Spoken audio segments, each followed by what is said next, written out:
Nandito tayo sa warehouse, gumagawa, nagpapalitada ng wall. Medyo may kakapalan mga boss. So ngayon papakita ko sa inyo yung paggawa dito ng warehouse, kung paano. Eto, yan o. So yan.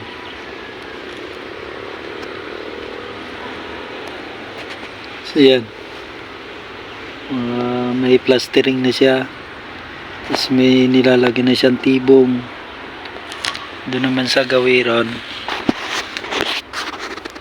yan, doon naglalagay na siya ng hanger na biga para malagyan na ng sintada. Tapos yun yung pinakang pinto, yun matatanong yung malayo na yun, yun yung pinakang pinto. So ngayon pupunta tayo mga boss dun sa sa layout para papakita ko sa inyo yung layout, yung pagli-layout. Okay, tara boss, punta natin yung layout. Lakad tayo dito. Sus, mahangin.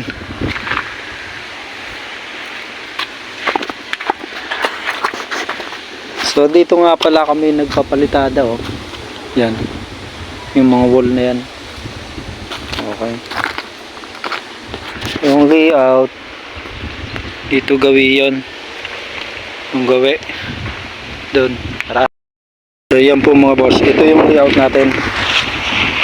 Yan, may tansi tayo na naka layout na to. Ito yung naka-eskwala mga boss ha. Tapos medyo matabang tansi siya. Tapos lalagyan natin ng mga boss, yan, yung kulay puti na yan, skim coat po yan, skim coat. So ito sa tapat ng tansi, skim coat din po yan mga boss, para pag hinukay siya ng mga boss, ng bako, equipment. So ito yan. Yan, may lapad siya na 2 meters. Yan, kwadrado. May mga skim coat siya, para pag nag-spatter yung may tao dito, nandun yung bako, mag-spatter ka yan, kitang kita niya yung huhukayan. Yan, saka dito yung mga running footing dito. Yan yung tie beam, dadaanan ng tie beam. So yan, yan ganyan. May mga nakalagay na skim coat para hindi maliligaw yung magbabako. Okay mga boss, ganyan po pag nag-layout ng warehouse. Naka-eskwala po yan hanggang doon.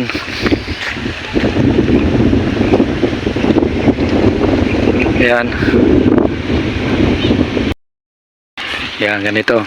Siyempre kailangan natin mga boss ng ng mga bindira natin. Yan, 2 bindiran. Ayan, gagawa na tayo ng mga ganito, fabrication ng kolom. Yan, mga ganitong kolom. Tsaka kailangan din natin siyempre ng mga tao. Sunod, pagka kompleto na tayo ng fabrication, na tayo mga stirrup, dowels, at saka mga kolom na pantayo, mga parilya. Susunod, magpapahukay na tayo mga boss. Yun na yung susunod natin gagawin. Okay, mga boss, yan ang mukha niya nang natapos na tayo mag-fabricate. Ganito na po yung mangyayari niyan mga boss. Pag bubuhos na tayo ng tie beam, yan na po nga yung tie beam natin. Hindi na natin na-video yung pagbubuhos nito at pagpuporma. Pero ganito na po yung paggawa talaga sa warehouse, paggawa ng warehouse. Yan, tie beam. So yan, tie beam. Yan yung mga naka-set up na yung mga tie beam natin sa poste mga boss. Ganyan. Ang susunod mga boss natin dyan na gagawin, CHB na, CHB. Magsi-CHB na. Yan. Tapos sasabayan na siya ng ng paglalagay ng mga stirrup sa column. Pag naka 2 meters na yung taas ng CHP, ayan, bubuhusan na po yung column para matibay siya, hindi siya uga.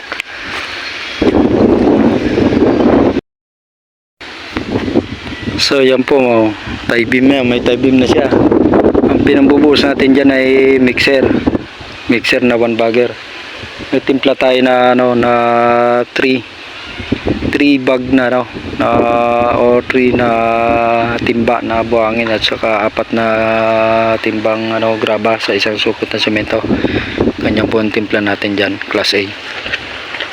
So yan. So yan naman po yung formworks natin, yan.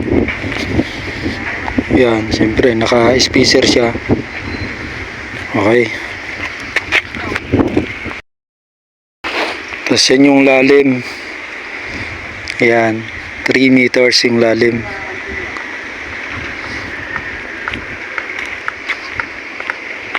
Ng pundasyon.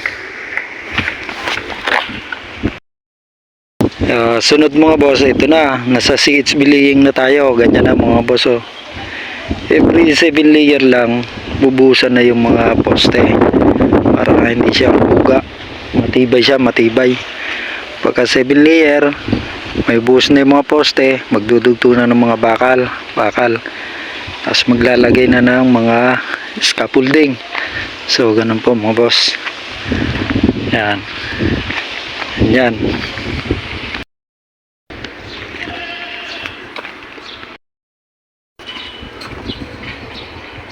So mga boss, pagkatapos nga natin mag tie beam yan, magtatayo na tayo ng mga ganito, mga scaffolding mga boss. Ito, kailangan naka-istaka siya, tapos may ikaklam mo dito yung mga yung mga tubo na pang scaffolding natin para matibay siya, hindi siya uga. Yan. So ganyan mga boss, pagkagawa ng warehouse, kailangan yung mga scaffolding natin matibay.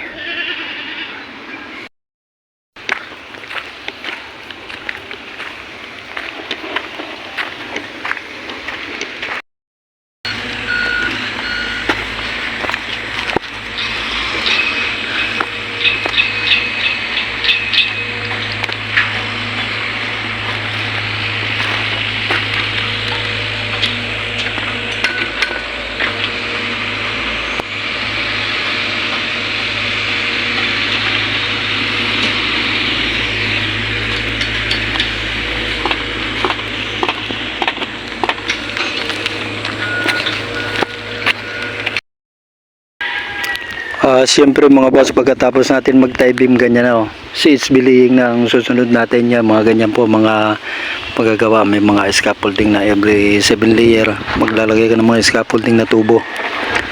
Yan, ganyan po mga boss. So meron na rin siyang mga corbel na tinatawag, yung pagpapatungan ng mga pagpapatungan ng mga trusses, pag ganon. So yun po yung pinakang likod ng warehouse. Kita nyo naman, napakalapad, diba mga boss? So yan, napakaraming trabaho nyan. Katawan lang tatanungin mo dyan kung kakayanin mo sa lapad na yan. So nandito tayo sa likod. Kaya yung pinakita ko ng likod kasi yung mga andamyo na tinutusok, tubo, back to back yan mga boss. Yan merong nakatuhog lang yan dun sa loob. Yan, so may finish na dito sa dalawang span. Yan po yung likod natin. So galing tayo dun sa 7 layers kanina, tapos ngayon siyempre nandyan na tayo. Susunod naman natin papakita mga boss yung naman kabuuan, ano talaga yung itsura nyo pag nabuo na ginagawa namin ditong warehouse. So ganyan na nga po siya mga boss pag nabuo na. Yan, okay na siya. Susunod natin mga boss, yan, papadeliver na tayo ng mga ganyan I-beam para mag-fabricate na tayo.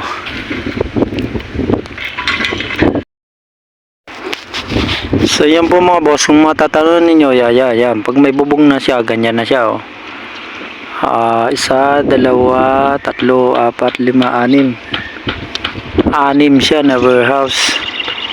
1, 2, 3, 4, 5, 6. Tapos dito, gagawin dito, 1, 2, 3, 4, 7. Mga 10 warehouse dito. So ganyan siya mga boss pag may bubong na, oh.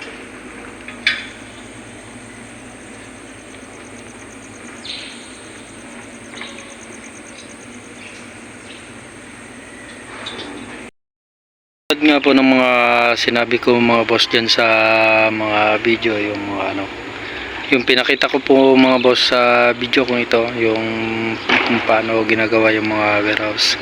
Ganun lang po mga boss. Yung paikot nito, paikot, puro tie beam sa may hukay lang na napakalalim yung pinakamputing niya.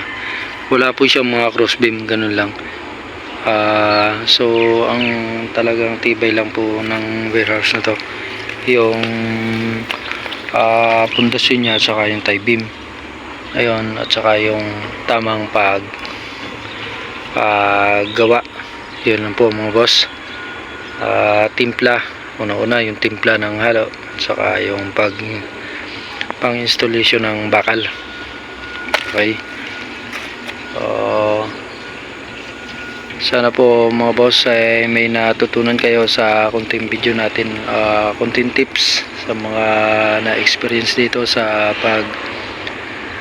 gawa sa warehouse, pagko-construction natin dito sa warehouse mga boss. Okay, sa mga solid supporter natin dyan sa YouTube channel, thank you for watching. Thank you sa suporta ninyo, at sa mga silent viewers natin mga boss, welcome po kayo sa J channel. Ingat po kayo. At sa mga bago po, kung makita ninyo ako sa screen at mapanood niyo ang video sa J, mag-subscribe ka na mga boss. Thank you. Bye.